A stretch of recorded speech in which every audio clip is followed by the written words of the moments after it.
Hi everyone, my name is Roxanne, for those of you who don't know me, and welcome to my YouTube channel. I want to talk about failure in this video because it is a subject that I've been thinking about quite a lot. I was inspired to make this video by a conversation that I had with my two best friends fairly recently before quarantine and self-isolation. And also I was inspired by a recent experience I had which was recording a YouTube video in Spanish with a really great professor of Spanish called Juan. He has a really lovely channel called Español con Juan, and he does really, really great and fun videos teaching people Spanish.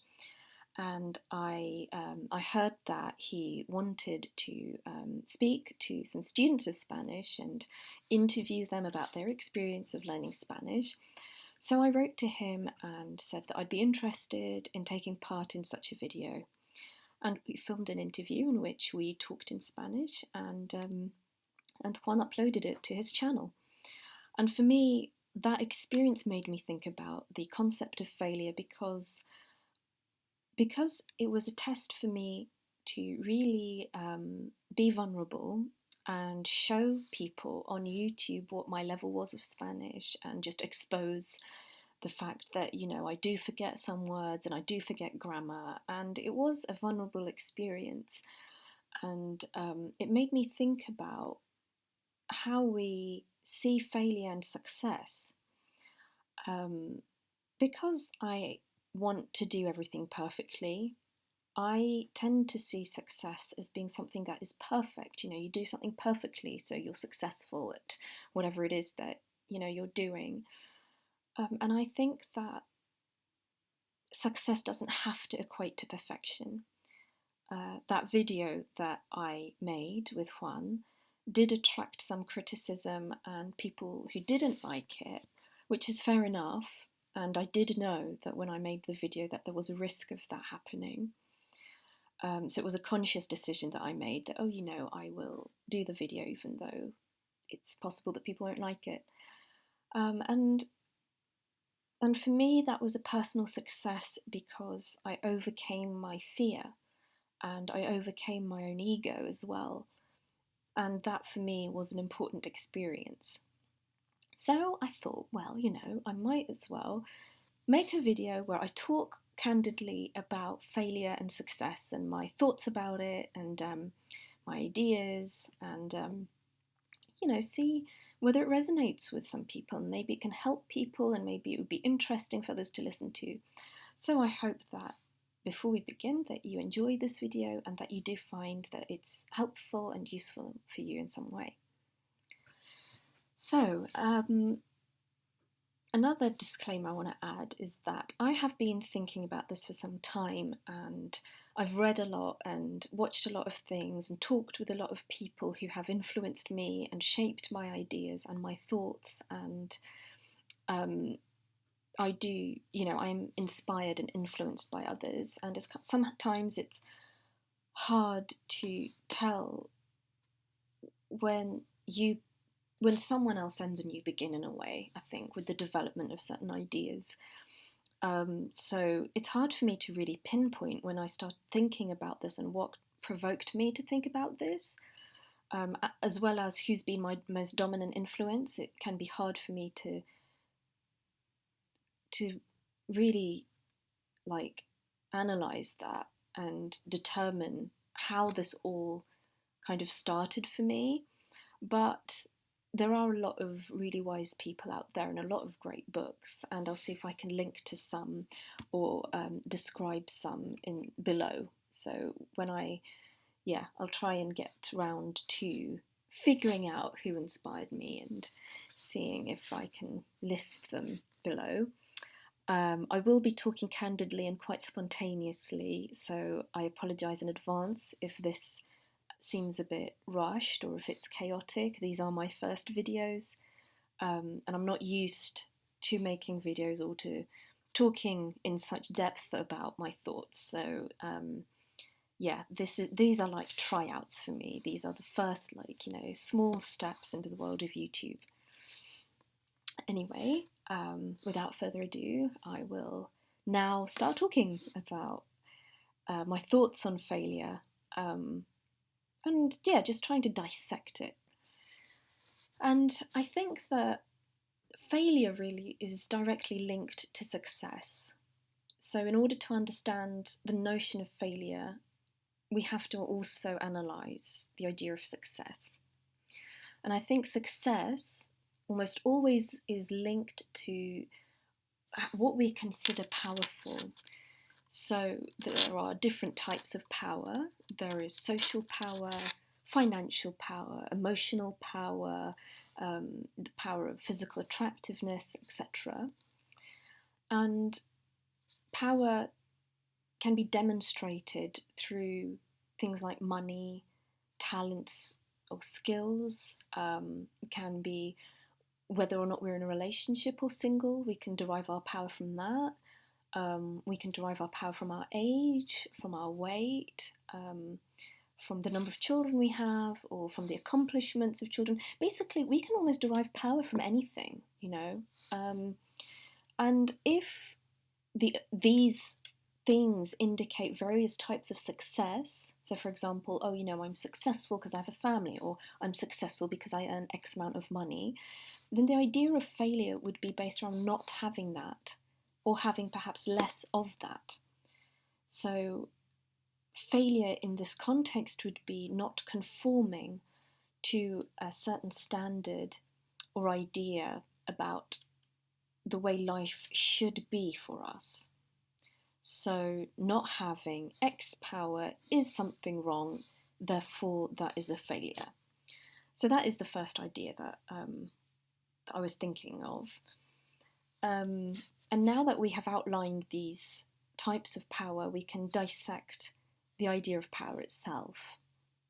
So power, for me, links to an idea of control. You know, if I'm powerful, then I have control. And control, it can be argued, is linked to ego. And I don't mean that as something inherently negative. For me personally, I see ego as being linked to a primitive survival instinct. So there are survival benefits to behaviours and emotions typically associated with the side of ourselves that's called the ego. So for instance, let's say I'm really jealous or envious of someone else having something that I don't. Well, that feeling can push me towards acquiring it, and that thing may be necessary for my physical survival or social survival. And moving on from that, there is a quote that says, "Anything that costs us our peace is too expensive." Now, I think I'm paraphrasing that, and I don't know who said that, but it's something that I remember, because thinking about all of this stuff that I've just told you, it can be quite energy draining, and it can cost us our peace, which is why I think that talking about failure and maybe seeing whether we can redefine it is an important thing to do, because it can ease the pressure and ease the stress that we might feel. And I think in certain situations it is beneficial to take a step back and analyse whether it is useful for us to engage in the power struggle with the ideas of what success and failure is, and what ideas, if any, of success and failure will allow us to live the most positive lives we can. One aspect to consider when thinking about failure is, where does the definition of that failure come from? So your ideas of success and failure, are they yours that you've developed over time based on your experiences, or are they adopted and influenced by certain dominant forces in your environment? And either way, regardless of where those ideas come from, do you agree with that particular notion of failure and success? Or do you want to believe something different? Like, what serves you in your life? And what if you, as an individual, want and need something different than what others consider a success? Like, if you follow a different path to other people, does that mean that you're a failure? And what if your individual power is not related to what society considers a power? So, for instance, let's say you derive your sense of power from maybe not being employed or being free to move around and have casual jobs, and maybe that's your source of power, as someone else like, oh, I'm in a corporate job that earns a lot of money and that's my source of power. It's like there are different ideas of what power is and there are different ideas of what success is. And I think it's important for each one of us as individuals to decide what helps us to thrive and what helps us to lead the most positive lives. And because there are so many different definitions of success and failure, and because reality is very complex, I'm going to argue, like many other people, that there is no such thing as failure. So, the first thing that I want to say is that you can't fail at being who you are. So, who you are, what your nature is, that's who you are in any context. So, let's say if you're an artist or if you're a scientist by nature, you can't not be that way. And that goes for anything. I mean, I said artist or scientist, but it goes for anything, You are who you are. You are born as who you are, and your nature determines your life path to a great extent. Your life is only yours to live, and your uniqueness alone is a reason why you don't need to look to anyone else as a measuring stick of what you are worth or whether what you're doing is successful, because only you get to define your identity and what your life means. You get to find your purpose. It's not anyone else's responsibility or even their authority to tell you who you are. And your duty is not to be successful by the standards of others, but to find what enriches you and gives your life meaning, and what is yours to give to the world. What do you have to say to the world, and what can you provide to others? It's like too many people sell out their own needs for what they want, which may be based on someone else's idea of how to live. And, we say it all the time, don't compare yourself to other people. But I don't know how many of us really practices that. And I know that I compare myself to other people sometimes. And I think it's a natural thing to do. I'm not condemning doing that. I'm just saying that it's not that helpful in every circumstance. It can be helpful to be inspired by others, as well as be influenced by others. But in terms of comparing yourself and creating a value judgment of your own worth and meaning based on others, that can be quite destructive. This is Business Cat, so excuse me while I drink some tea. But anyway, our society exposes us to a lot of ideas. And we aspire, or we tend to aspire to what we are exposed to and condoned to view as something positive. So I guess what I'm getting at is that if you don't conform to the ideas of society or anyone else, or even to your own ideas of what your life should be, then that doesn't automatically make you a failure. Following your own path and creating your own life journey is always, for me, it's always a form of success. And actually, living life your own way and having the autonomy and independence to determine how you want to live your life reminds me of the song by Frank Sinatra called My Way. And for me, that song really reflects someone who wants to and is committed to living a life of integrity and commitment to their true nature, even if being that authentic doesn't conform to the ideas of other people. And for me, that is what living life your way is about. Now, when I say this, I'm not condoning any behaviour that is abusive or negative. There is a caveat to living with authenticity, And that condition is that your behaviour doesn't hurt or injure other people or any other living being. As long as your life does not abuse or destroy the lives of others around you, then you're free to live as you wish. And actually, what I was talking about with my friends, because we were talking about this, and I mean, we are all lucky inherently because right now, if you're watching this, you're alive. I mean, it goes without saying, but there are so many people who can't live their life as a result of various obstacles, such as war or accidents or anything else that cut their life short. And obviously, that's not a failure for them because sometimes there are insurmountable challenges, but it's almost like by default, if you're alive, that is already a great accomplishment. It means you have survived every challenge. And that is a great gift.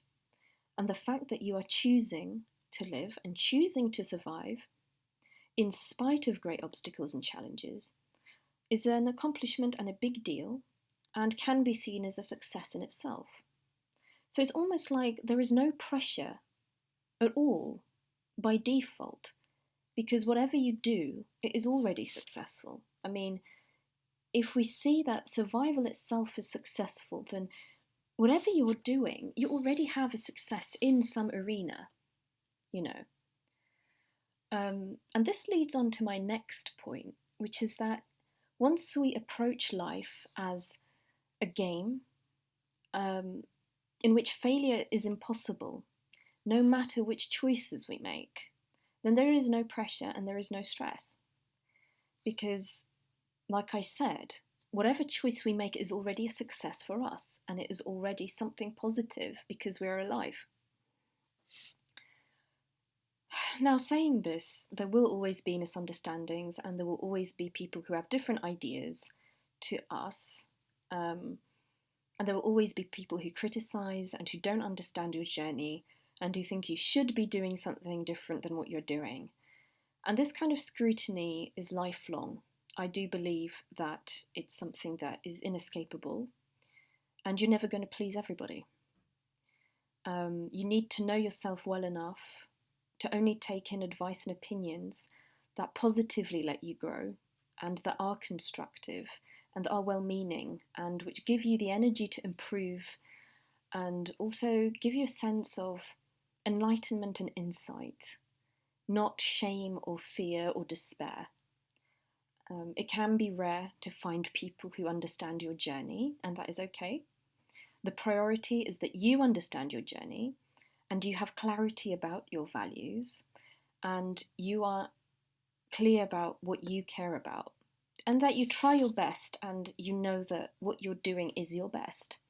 I think if you have that sense and that feeling, then in a way you have a sense of peace no matter what happens. I love this mug. And also, not failing, I mean, this kind of carries on from what I've just said, but not failing doesn't mean that people won't think you have failed. So, like, in your head, you might think, oh, you know, I've done something and it's really cool and I think it's a success. And then there'll be people who are like, oh my gosh, that's awful. Like, that was a big failure. And yeah, that kind of frustration, maybe of other people scrutinizing you, that is going to just happen forever. Like, I mean, look at celebrities. There are people who are considered successes by society. Some people who are famous, or some people, who are celebrities, and whatever the case is, they aren't absolute successes in terms of objective judgment, simply because it is impossible to be successful at everything. I mean, celebrities kind of have, maybe by default, this reputation for being successful because they have accomplished what society deems as successful. So, for instance, they have fame, or they have public approval, or they have money, and those are kind of measuring sticks of success in our society for a lot of people. But also, a lot of celebrities are embroiled in controversy, or they have negative public opinion, or, you know, they have their own troubles and their own problems. And it is impossible for people to be successful at everything, because that would mean that they're perfect, and perfection isn't real. Every single life is a mix of failure and success. And the good thing about not being famous is that, you know, at least you don't have to open yourself up to the scrutiny of everybody. You know, you're not open to everyone criticizing you. And people who are, you know, obscure, they might have an easier life because of that, because, you know, we only have to deal with being seen as failures by a limited number of people, you know, for the times that we are seen as failures. Whereas celebrities, on the other hand, have to deal with scrutiny from everyone, from critics to fans, and they walk on tightropes when it comes to maintaining the success that they have achieved. So the old adage is true that, you know, the more you win, the more you have to lose. And yeah, like, I do think that one of the rules of life is that in order to gain something, you lose something else. So in order to succeed, you fail. I mean, I like that idea, and I don't know if someone has already said like that as a quote, like, you know, in order to succeed, you fail. But I like to kind of think of it that way. So, you know, we can say that if you are a successful person, you know, those successes, however you define it, have come on the back of failure, because in order to succeed at anything and acquire anything, you have to try. You have to try, not knowing what the outcome is. You know, you have to fail sometimes. And also, by default, if you are successful at something else, it means that there is another sphere of your life where you're not putting as much energy or as much effort, and that other sphere could be seen as a failure in some way. But like I kind of was talking about earlier, you're the only person who can define who you are. Now, saying that you're the only person who could define your own identity isn't to say that the opinions of other people are invalid. What I mean by that is that only we own our own lives. So therefore, how we see ourselves is the official version of who we are as people, which may not be how history judges us, or society, or the people around us. So that said, history isn't objective, and neither is anyone else. So in the way I see it, you're free to decide who you are, because everything is going to be subjective. So you decide what your life means, what your purpose is, what your success is, and what your failure is. Now, I want to dedicate this bit of the video to people who are artists, because I consider myself an artist and a creative individual, and therefore I was thinking a lot about failure in relation to being an artist. And my friends are also artists, so we're all kind of talking about this together, and we're talking about what's it like being artists in society, and how vulnerable we are, you know, to the judgments of other people, because art is something subjective, and it's hard to say, oh, you know, you're a successful artist just in terms of the merit of the work itself. Like, often we are judged in terms of commercial success, and our value is determined by commercial success and popularity as well. And, you know, it's hard to judge art and to judge the value of art, and that's why I want to kind of now talk about all of this stuff, all, you know, success and failure when it comes to being an artist. So I'll just take another sip of my business cap.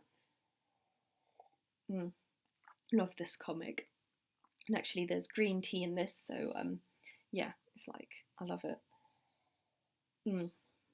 But yeah, no, so now I'm going to talk about all of this stuff, but in relation to being an artist.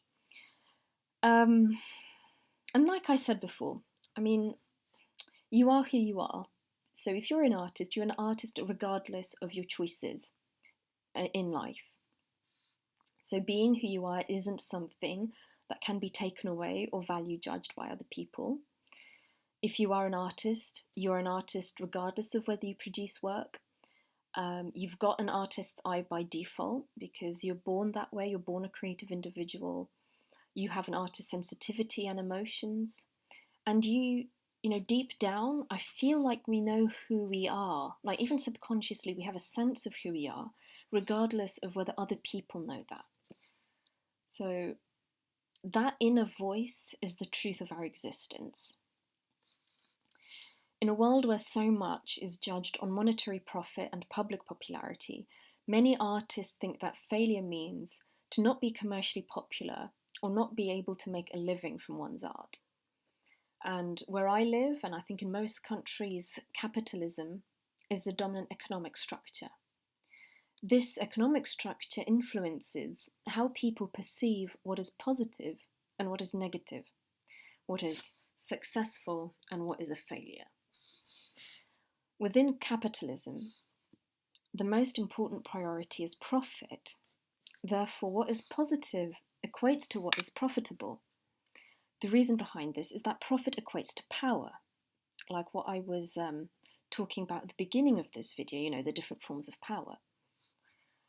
And I feel like this situation is important to understand, as how we are treated in society directly relates to how much profit we can generate.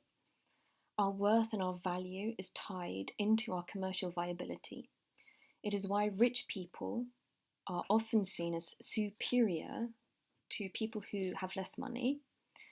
It's because they have power, and that money and the social power caused by that money is seen as a positive trait as it helps them to survive. Money helps all of us to survive, and financial power is seen as beneficial for that reason. But as a contrast to that, and to make you think a moment, let me ask you whether you think if Harvey Weinstein is a success, and whether that person is someone you would like to emulate. This is a guy who, at least was very socially powerful, who did have a lot of money and, had financial power as a result of that. And it's kind of like, well, by that logic, if people who are richer, are better than us, who don't have as much money, like, are they superior? Are they better? I feel like, that example really brings it home that our value and our worth as human beings is not tied into these external factors like how much money we have. Money and being able to live comfortably is not a direct indicator of personal value or success. And also, success is not something that is just acquired and just stays the same. It's not a status quo. So, there are situations where we are successful and there are situations where we are not successful. And this brings me on to an idea that's explored in a really interesting book. And it's actually a book about filmmaking. It's called The Power of Film by Howard Suber. And he discusses that many heroes in stories that are popular, like Rocky or Xena or even Spartacus, who's based on the real man, these people, these characters, don't conform to the societal ideal of power in all the cases. So often heroes in our popular culture and in various art are people who live with integrity and who act according to noble ideals rather than chasing clout or chasing money or chasing superficial values. So like I mentioned, Sylvester Stallone's Rocky or Xena even, they're examples of characters who had different forms of power and different forms of success to others in society and to the mainstream. So the ideas that I've discussed so far is that, one, society is based around a limited notion of what power is. Two, society values financial power and assumes that is what success means. And three, power can mean different things, and personal power counts for a lot. And as an artist, I feel that stepping away from the issue of money and from popularity is an important thing, which also means stepping away from the popular ideas of what success is. So, for instance, a person could be an artist, but also want a broader experience of living, not only by focusing on, making art that is commercially viable, but also making art that is conducive to creating connection with other people, and maybe that isn't commercially viable. You know, a person may want to create art, but also want to have a family and friends and travel and be self reliant and dedicate themselves to other things, not just the art. And, maybe they want a day job that isn't related to art to give them financial stability. And I kind of feel like all of these different factors in life make it very complicated to define what success is. If success is only being commercially viable, then surely every person who, creates good art but is not commercially successful is a failure. And I just don't see how that can be true, because surely if someone makes art or makes something that is very highly skilled and they're very talented, then even if people don't like it or if it doesn't sell well, surely that is a form of success in itself, that they've self-expressed and they've realized their ideas. So if someone fulfills their needs and wants and expresses themselves, surely that is an example of success. Now, if you are an artist, I think that your only duty regarding your art is to use it. So your responsibility is to experience your art. And I don't mean actually producing anything. You can be an artist who experiences their art through imagination or through daydreams or, just through things that you keep in private. Like, you might just write for yourself or make YouTube videos for yourself. And that's fine. You don't have to make it public. But I do feel like, in a way, whatever you do, at least you're experiencing who you are. And I think that's an important thing to do, to be truthful to your nature. So the choices you make, they only give you different experiences. They don't change your value and they don't define your artistic and human meaning. There are positives in every situation. For instance, having a stable job rather than making your art your job means that you're free of the pressure of conforming to others when it comes to your work. And for me personally, that is one of my priorities, to be free to create art that I want to create.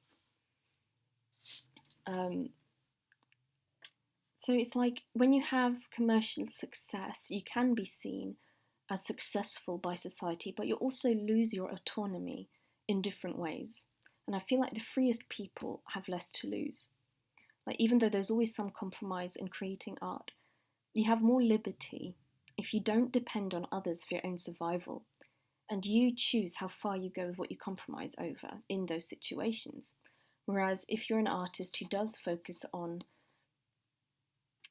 making your art your livelihood and your source of survival, then in a way you're more vulnerable to other people dictating what you do.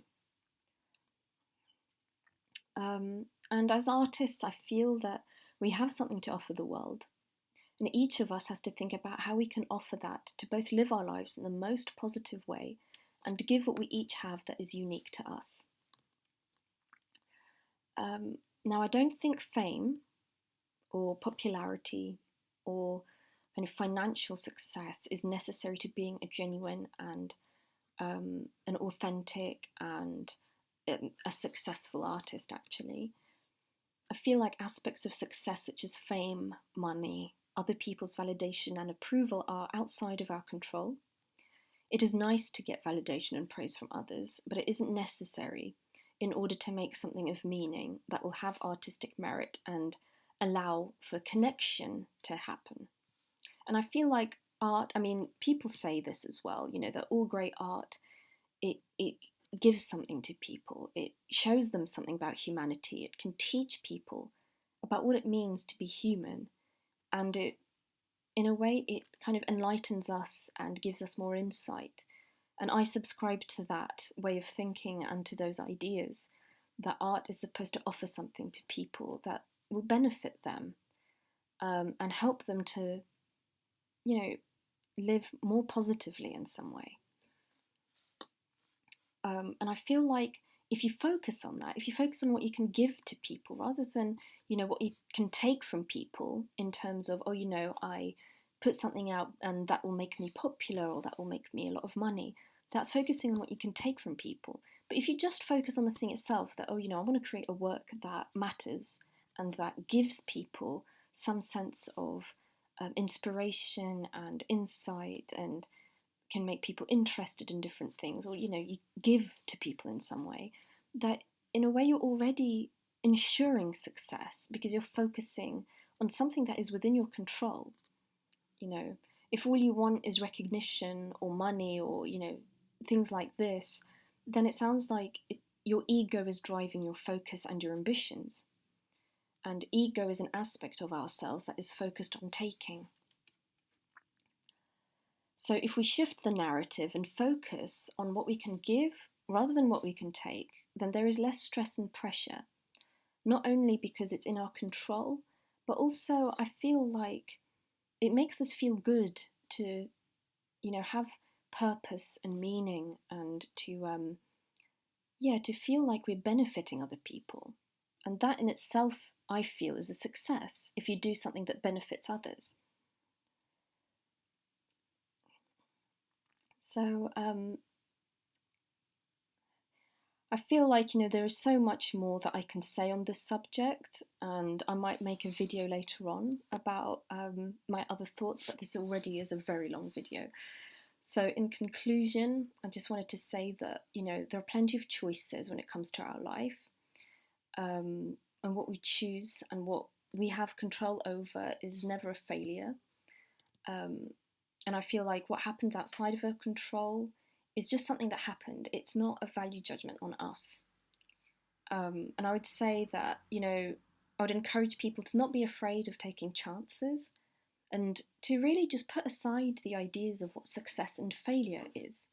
Because, like I said, if you're doing what you want to do, if you're not afraid of making mistakes or tripping up, and if you see that as part of achieving what you dream of, then surely there, isn't really anything to be afraid of. It's like, it's worth it to have failures if it means that in the end you achieve what you want. So I know that I've said a lot in this video, and like I said, I was speaking relatively spontaneously. I do have notes, but I am speaking a lot, just in the moment as well. And I apologise if I'm a bit inarticulate in how I was presenting this. But what I was really trying to say is that failure is something that we define. And maybe I'll make a second video more about this. But in the meantime, I hope I've given you something to think about and that you feel that you're free to, explore life and do what you dream of, regardless of what anyone else thinks, because you can't fail at being you. You can't fail at fulfilling yourself if you really focus on self-expression and realizing your ideas. Like that, in my opinion, is already a success. Thank you for listening, and I hope that you've enjoyed this video.